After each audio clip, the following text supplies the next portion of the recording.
Good day, everyone. My name is Shitu Amirat Opayemi, and I am here to make a presentation on effective communication. However, my presentation is based on a course I am currently undergoing at Dexter and Heroes Consulting Limited. And yes, communication. We all communicate every day, either verbally, non-verbally, written, or visual. In any form we communicate. So on this topic, we will be looking at what is communication, what makes communication effective, the process of effective communication, the barriers to effective communication, why effective communication matters, and lastly, how to develop effective communication skills. Uh, What is communication? As we all know, during our school days, whenever we are being asked what is communication, all we have to say is communication is the transmission of message from one person to another. Yes, it is the transmission of message from one person to another, but at the same time, I want us to know that communication is the solvent of all problems, and it is the foundation of personal development, according to Peter Shepard. Communication is the cornerstone of all human interaction. It is the process by which people share ideas, emotions, intentions, and information.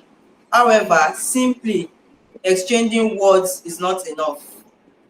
In personal relationships, professional settings, education, governance, and even in conflict resolution, the quality of communication determines the outcomes. This leads us to the concept of effective communication, not just the act of speaking or writing, but doing so in a way that is clear, concise, appropriate, empathic, and impactful. Also, I want us to know that good communication is the bridge between confusion and clarity.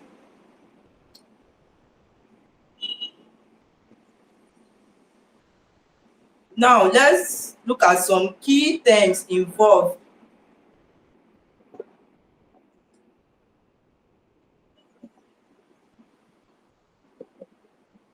in communication. Okay, let's look at key elements first. Let's look at the key elements of communication. First, we have the sender. The sender, this is the person who initiates the message. Right now, I am passing a message. Right now, at this moment, I am the sender. I am initiating the message. Then two, we have the message. That is the information, the content. This particular topic I am speaking on is the content, like the message that is being conveyed. Then three, we have the medium. The medium, this medium we are talking about, like a way is how I am trying to like pass this message. That is me making this presentation is my medium of conveying this message to you. Then we have the receiver. The receiver is the person receiving. I am sending the message to. Right now I am sending, you are receiving. That is the receiver. Then we have the feedback. Talking about the feedback is the response, either positive, negative. They are all feedbacks.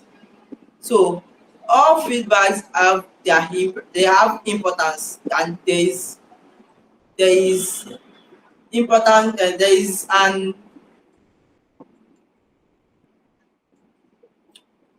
feedback is an essential key element of communication, because when you don't get feedback, there won't be any room for improvement. So, however, not all communication achieve its goal. Then this is where we have effective communication, where effective communication comes in. Effective communication When we talk about effective communication is not about speaking louder, but listening better. That is what effective communication is about. This is not about me raising my voice. No, it is about listening, understanding what I am talking about, what I am saying. Then, for effective communication is the process of exchanging ideas, information, or feelings in a manner that is clearly understood, contextually appropriate, and leads to a desired outcome or action. Effective communication occurs when the intended message is accurately received and interpreted by the receiver as the sender meant it. It involves more than talking or writing. It requires clarity, mutual understanding, appropriateness of language, cultural sensitivity, empathy, emotional intelligence, and active feedback. Then we have some key terms involved in effective communication. One, we have clarity. Clarity is the quality of being easily understood. If I am passing a message to you and my message is not clear, yes, probably, okay, let me use for example, I am texting you something on WhatsApp and I am using a short form that I know, but in real life I don't know if you actually understand the short form of what I was trying to say. So that is the essence of clarity. I need to be clear, like write it out in full, spell it out so you can understand what I meant in the message I am sending. Then, for clarity, when there is ambiguity of words, ambiguity leads to confusion and misinterpretation. Clear communication uses precise language, avoid jargons when necessary, and get straight to the point. Two, we have active listening. Listening with full attention and showing that you understand the speaker. If I am communicating to you, you can just be staring at me and not understand what I am trying to say. That is that and that communication is not taking place. Me speaking to you and you list like giving me the feedback, giving me responses shows you are actively listening. Effective communication is not only about speaking well, but listening effectively. This builds trust, reduces conflict, and improves relationships. Three, feedback. The response given to a communicated message shows whether communication has been successful or if adjustment is needed. It can be verbal, non-verbal, visual, or written. Verbal, when we say communication can be verbal involves oral speaking. Yes, oral speaking, face to face. Yeah, I am talking to someone directly right in front of me. That's when we talk about verbal. Talking about non-verbal communication, this non-verbal, we can, let's say, the use of sign languages, because as I'm sure we all can remember, while we were younger, anytime probably we are going to our mom's friend's house, majorly with our mom. Before leaving the house, our moms, they were going to warn us not to take anything, or when they offer us something, we should say thank you.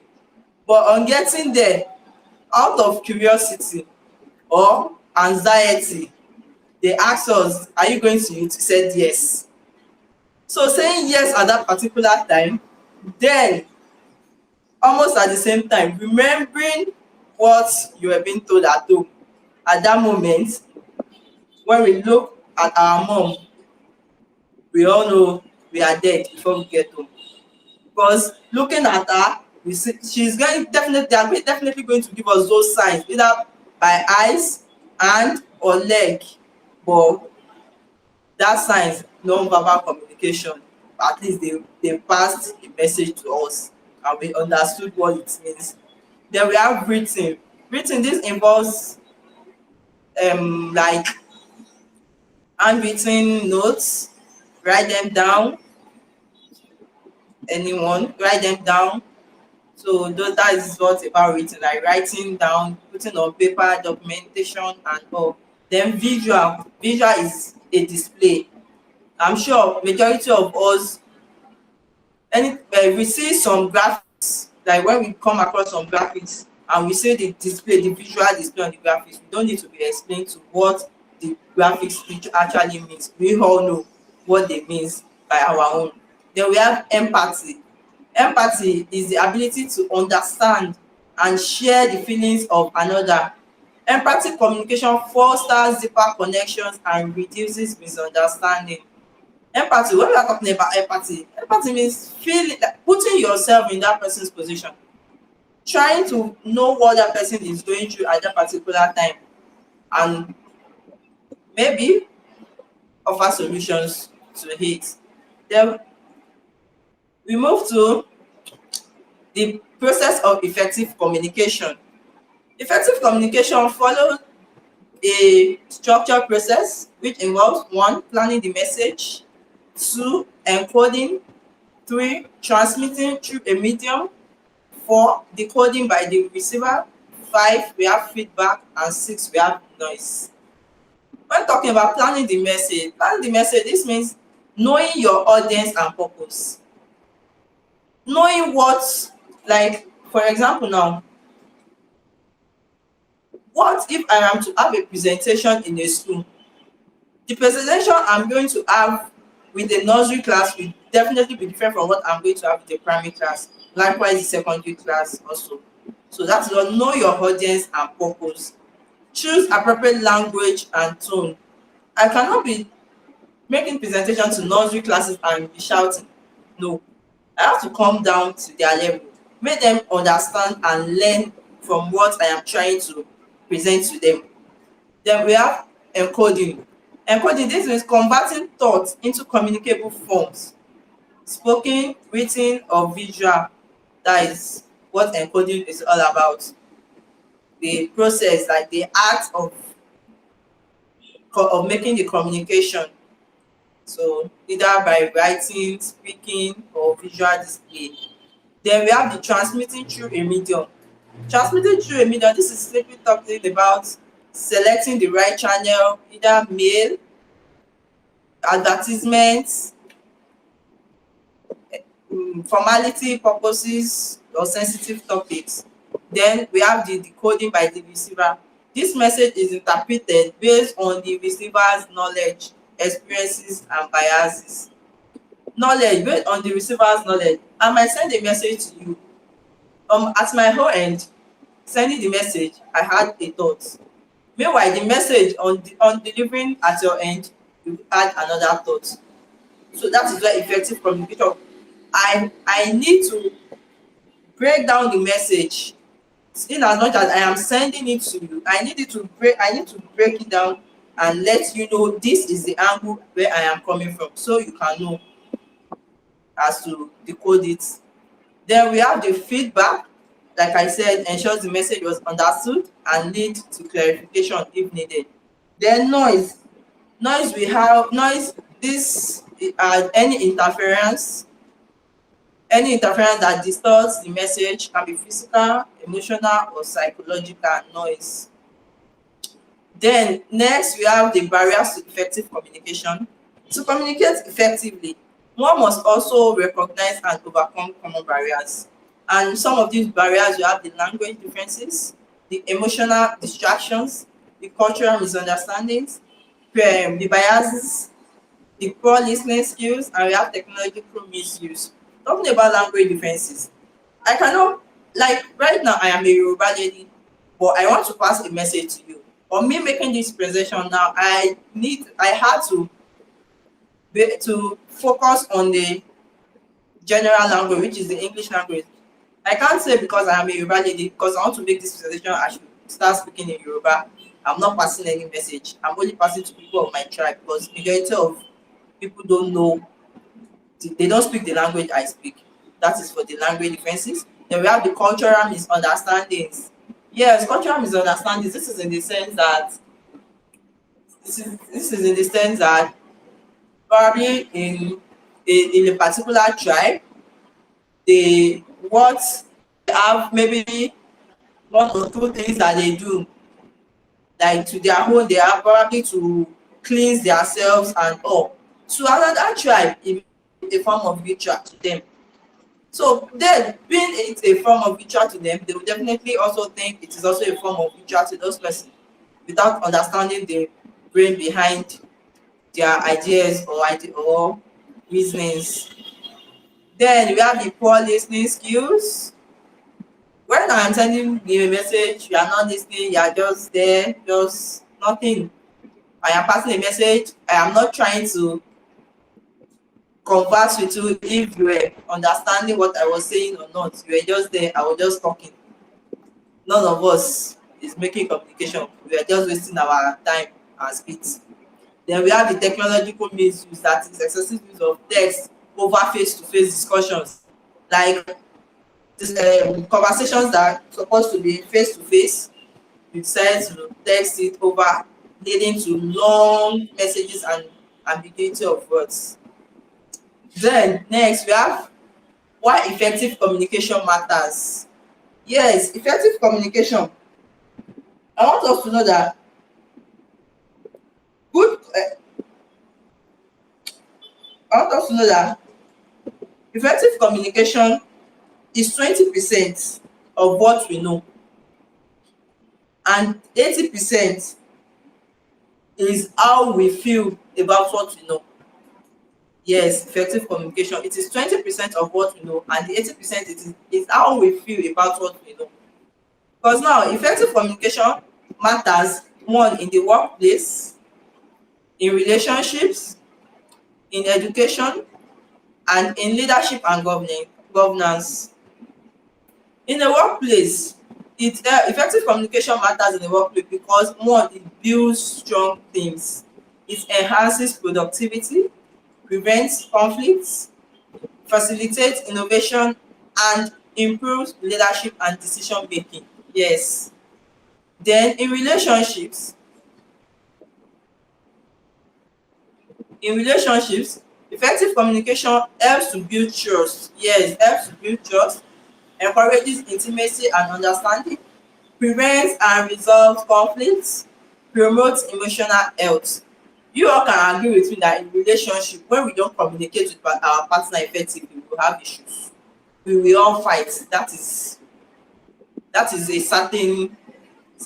We will all fight when we don't communicate, because when you don't communicate, you just assume your partner is doing this without having a conversation with him or her.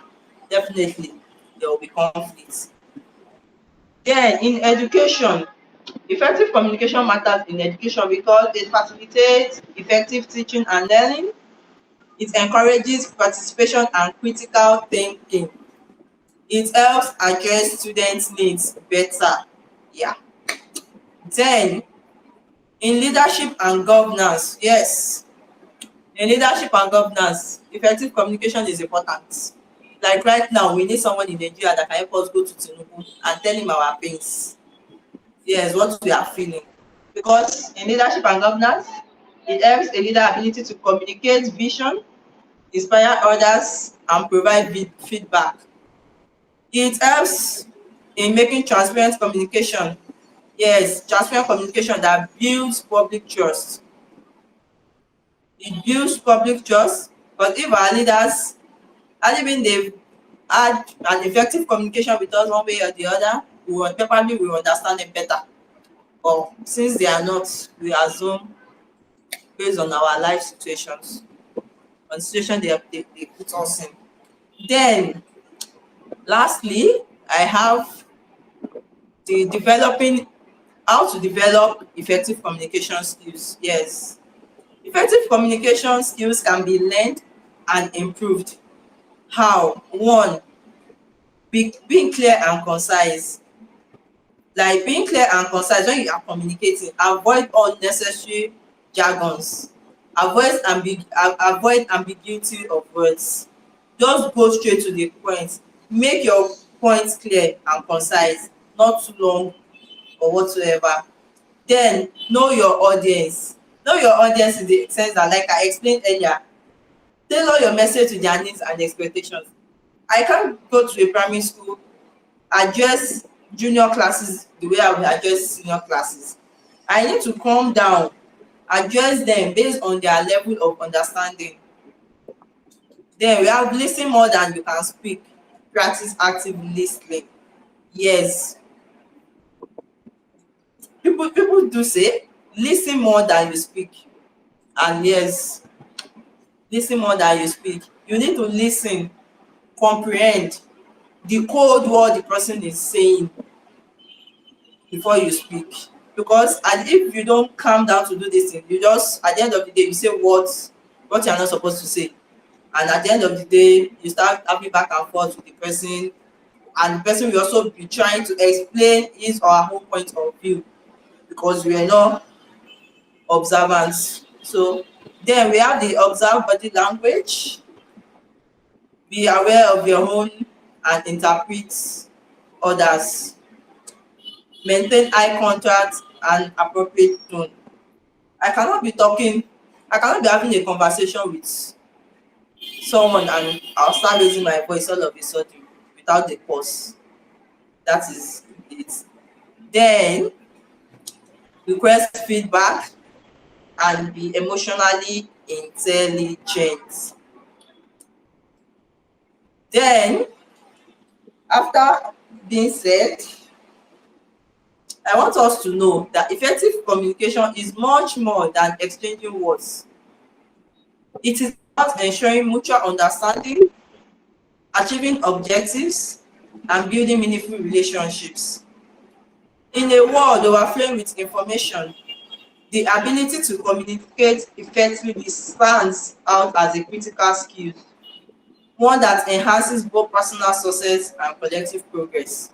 Whether you are a student, a professional, a leader, or a parent, improving your communication skills will dramatically impact the quality of your interactions and the outcomes you achieve. It is a lifelong journey of learning, practicing, and refining. So let us commit today not only to speak, but to speak with purpose, not only to listen, but to understand. That is the essence of effective communication and the key to building a better and more connected world. Thank you.